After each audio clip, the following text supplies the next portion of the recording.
I know it, you know it, the other team will know it. The most important thing for the Jets on offense in 2025 is to run the ball effectively. And there is a tried and true formula to make that happen, even when the defense is expecting it. Locked On Jets begins now.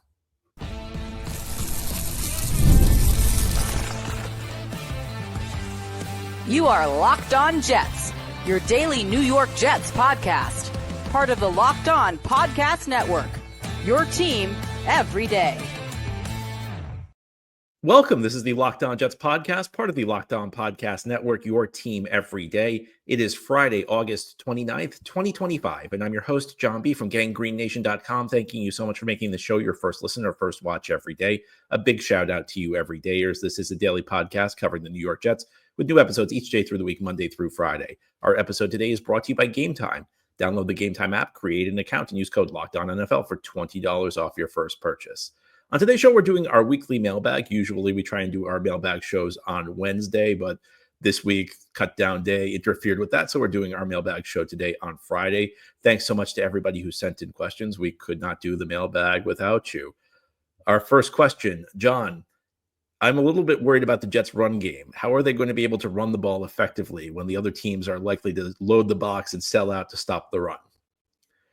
It's a great question, and how the Jets counter that will be one of the things that defines their 2025 season. Here's what I'll say about running the ball. It's not usually about deception. Running the ball is really about going against the opponent, blocking guys up, hitting the right hole hard, running with authority. It's not like the passing game where in many ways you're trying to kind of deceive the opposition. A great running team has to be able to run the ball effectively, even when the other team knows it's coming, even when the other team is selling out against the run. And if you look at the teams that are the top-notch rushing attacks in the league, there's not really a surprise when they run the ball a lot. Other teams scheme to try and take the run away. Other teams put that extra safety in the box. Sometimes teams put two extra safeties in the box to try and stop the run. The great running teams are still able to run the ball effectively despite all of this. Now, I think there are a couple of different aspects here for the Jets that they will need to hit on a high level to make their running game work. Number one is the offensive line needs to be good. The offensive line needs to be as good as advertised. And I think the young tackles were the real question marks on this offensive line. I think you go into the season pretty confident on the three guys on the interior. The two offensive tackles, Olu Fashanu and Armand Bembou, they both need to block at a high level, particularly Bembou. Fashanu's on the left side of the offensive line. When the Jets drafted him, I think the view was that his main job was going to be protecting the passer. You hope he gets functional in the run game. I think back to DeBrickashaw Ferguson, the great Jets left tackle. He was never a great run blocker. He got to a point where he was, okay run blocking. Bembou is the guy that's supposed to be the road grader, the guy who moves people. So the hope is that he starts playing at a high level sooner rather than later. We saw in the preseason that, he's got some work to do. There is some development that needs to happen. He had a rough game 2 against the Giants, a rough game 3 against the Eagles playing against backups, committed a pair of penalties. So the hope is that Bembou starts to put the pieces together sooner rather than later. That's number one. Number two, hopefully the tight ends can block. Jets just got Jelani Woods from Indianapolis, a guy with a reputation for being a complete tight end, a guy who can help you out in the passing game, but also a guy who's a quality blocker. After him, can Mason Taylor develop as a blocker? That's an open question. Andrew Beck looks pretty good as a hybrid fullback tight end. And then you've got Stone Smart, who's really more of a receiver than a blocker. So, of the guys you've got at the tight end position, I think the hope is that Woods and Becker, like you're kind of the two guys you lean on early. You hope that Taylor develops moving forward. The Jets also are going to have a more diverse run game than a lot of other teams will, because the quarterback can be involved in the run game. And that opens up things in the playbook that are not available to a lot of teams. The quarterback's ability to run means that you can put in option plays where the quarterback reads one unblocked defender. And depending on where that defender is positioned, he either hands the ball off to the running back or he keeps it himself. And Justin Fields is the type of guy who can make plays with his legs. It's one thing to be mobile from the standpoint that you can avoid pass rushers and extend passing plays. Justin Fields is actually a rushing threat. And the other thing about Justin Fields is that he's big. So while there's always an injury risk when the quarterback runs the football, I think it's less pronounced because Fields has the type of build where he can absorb contact. I'll tell you one other thing that's kind of flying under the radar. I think that the Jets need to utilize their running backs in the correct way. And what I mean by that is on paper, Breece Hall and Braelon Allen can be a really effective duo because they kind of complement each other. The things that Breece does poorly are the things Allen does well. And I think vice versa is also true here. And there were lots of issues with the Jets coaching staff last year. There were so many issues that we don't really talk about the way the running backs were handled. And they never really figured out the Breece Braelon duo. Breece is a guy who's the home run threat. He's the guy that can, take a carry and break off a 30, 35-yard run. Where he's not great or is being decisive, whereas Allen is, the guy who's the ultimate, push forward guy. He's the ultimate hit his hole hard guy. I think that the Jets need to figure out how to use these guys in tandem. I think one of the issues the Jets have had over the last couple of years is they've used Breece as really kind of the do-it-all back. The more I watch Breece, and I don't think that this is a knock on Breece. I just think that there are certain things players are good at, certain things players are not good at. I think that one of the issues with Breece is he's not a do-it-all back. You see him struggle to read blocks. You see him sometimes be too hesitant. And this means that, he doesn't run tough enough between the tackles. Whereas that's Allen's forte. What Breece can do is Breece can produce big plays for you. Breece is also a good receiver out of the backfield in the passing game. So I think that the Jets need to be a little bit smarter with how they use these players. And I think the types of carries they get are also matter. I think what's Breece good at? Breece is good on those outside runs. So get him going on sweeps. And when you run Breece inside, have him run gap plays. Gap plays are plays where the hole is pretty much determined for the running back before the snap. We're trying to blow open this hole right here between the center and the guard, or between the guard and the tackle. This specific hole, this is where you're running. So it takes the decision out of Breece's hands, where he doesn't have to worry about it the way he would on a zone run. On a zone run, typically, like you take the ball, you get it in an angle. You're either aiming for like the outside hip of the guard or the outside hip of the tight end, and then you have to read the holes and you cut decisively. That's not what Breece is good at. So if you get him going on gap runs, well, he's still a big back at 220 pounds. If he gets a head of steam going downhill, then he becomes tough to bring down. For Braelon Allen, he's a guy who's more decisive. I think Allen, you can run more on zone runs. It's kind of funny because the perception is that gap runs are more about power and zone runs are more about finesse. So you would think like Allen's the guy you give all your power runs to, and Breece is the guy who gets the zone runs. But that's not really true. A guy can be a breakaway runner and succeed in gap runs, and a guy can be like Braelon Allen and be pretty good in zone runs, because there are lots of zone plays that go inside where you want your back to run hard. The big thing about zone runs is being decisive and hitting the hole decisively. That's something Allen's good at. It's something Breece is not good at. And the other aspect of this is, while the Jets are going to be a run-based offense, Fields has to throw the ball at a high enough level to keep defenses honest. And when other teams are selling out against the run, it makes it easier to throw the ball, because it's more difficult to disguise coverages if you're selling out against the run. You kind of have to choose as a defense. Do you want to stop the run, or do you want to try and fool the other team's quarterback? Because if you're loading guys into the box, your coverages kind of have to be simplified. And that means lots of opportunities. I mean, it means Garrett Wilson's going to see a lot of one-on-ones. Everyone talks about how Garrett Wilson's going to see constant double teams.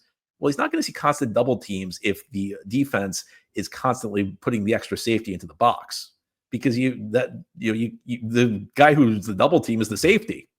So you can't do both. And I think that there's going to be real opportunities. Jets have to hit enough deep balls to make defenses pay for loading up the box. Fields through his career has been, I think, an okay deep ball thrower. Jets don't really have many deep threats on their team right now. Maybe Arian Smith can be that guy, but they have to hit enough to keep the other team honest, because the defenses are going to leave that on the table for the Jets. Every defensive call has strengths and weaknesses, and when you sell out against the run, you are vulnerable to the deep ball. So something the Jets will need to look to do. So they need to do all these things at a high level. They need, if they want to be a great run team, and if they want their offense to succeed. Can they do it? Well, we'll start to find out a week from Sunday. Now, ahead here on the Locked On Jets podcast, we'll talk about the wide receiver position. I have been pretty vocal that I'm not really pleased with the way the Jets have built their roster there. But one person who asked a question thinks I'm wrong about that, and I'll offer my rebuttal and why I'm just not a fan of the way the Jets are doing things at wide receiver as we continue here on this Friday mailbag edition of Locked On Jets. Hey, Locked On Jets fans, are you still paying full price for gas? Stop leaving money behind. Get real cash back every time you fill up with the free Upside app. Simply download the free Upside app in the App Store or Google Play right now and start earning cash at the pump today. Using my limited time promo code Touchdown and get an extra 25 cents back per gallon on your first fill up, you can make up to $300 a year just from buying the gas you already needed. At first, I thought it was too good to be true, but it's totally legit. Real people are getting paid just to make their daily commutes, and you can too. Plus, you can cash out anytime to your bank account, PayPal, or an e-gift card for Amazon and other brands. Don't let this offer drive on by. Download the free Upside app now by using my limited time promo code Touchdown for a limited time 25-cent per gallon bonus. That's promo code Touchdown. Offers vary by user and location. Go to upside.com for terms and conditions.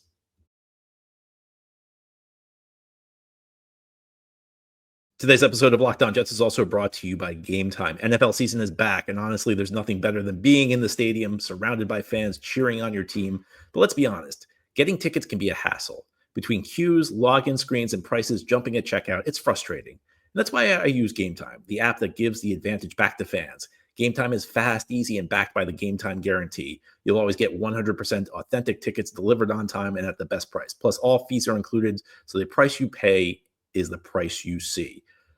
Jets Steelers a week from Sunday at MetLife Stadium. Game Time's the place to get in on the action, but it's not just football. You can go to baseball, sports, comedy, theater, you name it. Game Time's got it. Like I've said, I've used Game Time myself. I love that the fact they give you the price before you buy, no hidden fees. You know exactly what you're going to pay. Download the Game Time app today. Create an account and use code LOCKEDONNFL for $20 off your first purchase. Terms apply. Again, that's promo code LOCKEDONNFL. Locked On NFL, one word with no space for $20 off. Swipe, tap, ticket, go, download Game Time today. Thank you so much for making Locked On Jets your first listen or first watch every day. And a big shout out to you everydayers. This is a daily podcast covering the New York Jets with new episodes each day through the week, Monday through Friday. We're doing our weekly mailbag today on this Friday. Our next question. I've thought about what you've said with the Jets going with 3 veterans at wide receiver who only offer experience and the ability to be in the right spot. I think the logic may be to try and be supportive of Fields and his growth. Players who are in the right spot all the time may take a little pressure off Fields and speed up his processing. Conversely, young rookies may be looking to him could put a bit of extra work on his plate. I'm not saying it's the best strategy, but I see some logic. What are your thoughts on this? Well, I think that there's a difference between having 0 veteran receivers and keeping 3 guys who are veterans but don't offer a ton of ability in other areas. And the Jets did the latter. Look, I'm all for keeping 1 veteran, maybe 2 veterans. I did not agree when the Jets kept 3 veteran receivers. Now, in some ways, it's kind of moot because the Jets did cut Tyler Johnson after they made their 3 waiver claims on Wednesday. So now we're down to 2 veteran receivers. But I just don't like the way this wide receiver room is constructed right now. And I think it's one thing to not have a talented group. It's another thing to not construct it in a way that makes sense. Like defensive tackle. Does anybody think the Jets have a great defensive tackle room right now? I don't think so. But there's a logic to the way it was constructed. You start with a star in Quinnen Williams. You now have Harrison Phillips, who is at least a guy who's a veteran. I don't know how good he's going to be, but he's a guy who gives you a certain level of play. I think some Jets fans may be expecting a little bit too much out of Phillips, but he's a stabilizer. He's going to do his job professionally. Even if he's not elite, he'll do a pretty effective job. Then you've got 2 guys with upside, Juwan Briggs and Leonard Taylor. Then at the back, you have Jay Tufele, who will, at the very worst, probably give you a higher level of play than an undrafted free agent if you get destroyed by injuries at the position. That's a position group that makes sense. For the Jets at wide receiver right now, I mean, you've got Garrett Wilson. And what else do you have? You have Arian Smith, who's a rookie, speedster. And then you have a bunch of guys who just aren't going to help that much. You have Josh Reynolds, Alan Lazard, Xavier Gipson still in the mix. What do those guys really provide? Now, you could argue like Reynolds, if one of Reynolds or Lazard makes sense to me. That gives you the guy who's going to be in the right spot. But do you really need 2 of them? Maybe. You certainly did not need 3. So I was glad they got rid of Johnson. But I just don't like the way this group is built. If you keep a Brandon Smith's 26. I don't know how much upside he's got, but he helps you on special teams, so he helps you in another area. Pritchett or Skinner, they're on the practice squad, so maybe this isn't as big of a deal, but they at least give you some upside. I want there to be a mix. I want there to be a mix of like reliability and upside, and maybe some special teams ability. I don't think the Jets found that mix, and one of the things that's starting to worry me a little bit about Glenn, and it's just like an early impression. It's not. I don't feel dead set on this conclusion, but I'm starting to like get the sense he has some like really really old school tendencies in certain areas, and it's not the worst thing in the world to have some old school tendencies, but I'm starting to get a tad, maybe the beginning of concerns over the way he handles some positions. Because at wide receiver, he talks a lot about blocking. And look, it's nice to have guys who block at wide receiver. Look, we know the Jets are going to be a run heavy team, but even on a run heavy team, wide receiver blocking is not that important. And I worry a little bit that maybe he doesn't put value the proper traits at the wide receiver position. Really early, I'm not saying that this is the type of thing that we should be running Aaron Glenn out of town out over at this point, but I'm a little worried about that because I don't like what the Jets did in the wide receiver room this offseason. And if you wanted a veteran, I think it would have made more sense to bring in somebody like maybe an Amari Cooper, who is also professional.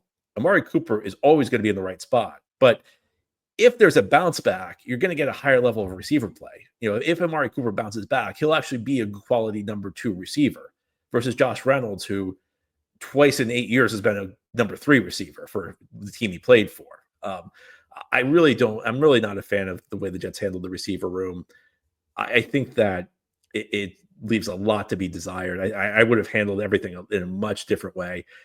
It's one thing to be bad. It's another to not really have upside. It's another to not really construct a room in a logical way. I don't think the Jets have done a good job with the wide receiver position. I hope this is something that improves for Aaron Glenn and Darren Muji in future years. Next question. Who do you think was the biggest surprise cut? Well, I don't think there was any player who was like a shocking cut. I guess if we were going for the biggest surprise, maybe Jamin Davis, because there was some buzz about him potentially taking the third linebacker role. And he wasn't just cut. He was actually like a pretty early cut by the Jets. The Jets cut him before Tuesday's deadline. Jets cut him over the weekend. So, it was a sign that he really had no shot at making the roster, and all the buzz about him, potentially slotting into that number 3 linebacker role was false. If we go back before the start of training camp, this wasn't really a cut. It was a trade, but it's a big surprise that Derek Nadi is not on the team. The Jets signed him this offseason to be a critical part of the defensive tackle rotation. In fact, he may have been the number 2 tackle behind Quinnen Williams. And by all accounts, he kind of played himself off the roster. I think the Jets did well to recognize that number 1 and number 2 get some sort of compensation for him. It wasn't much. I mean, it was a pick swap, a 6 for a 7. But at least they got something in return. And the other thing I'll say is that I think it's a positive that they learn from their mistakes, that they did not go into the season, because we've watched a lot of Jets regimes do this, whether it's Robert Saleh or Adam Gase. They make a signing it's pretty clear it's a mistake in the exhibition season, and they just express confidence in the player and go into the season, and it ends up being a disaster. I appreciate that the Jets did not do that. I appreciate that the Jets went out and made some trades to try and upgrade their defensive tackle position when it was clear what they did in the offseason as their plan A was not going to work. Now, here on the Locked On Jets podcast, the question this time of year is always, what can the Jets do to get better between now and week 1? And the answer is, it's going to be very difficult. You should prepare for a roster that's not appreciably changed heading into the Steelers game. And I'll explain why as we continue here on this Friday edition of Locked On Jets. Today's episode of Locked On Jets is brought to you by Prize Picks, the daily fantasy platform that lets you turn your football predictions into real rewards. Preseason is over, college football is here, and the NFL season is not far behind. Whether you've got your eye on big-name quarterbacks or breakout running backs, Prize Picks makes it easy to get in the game.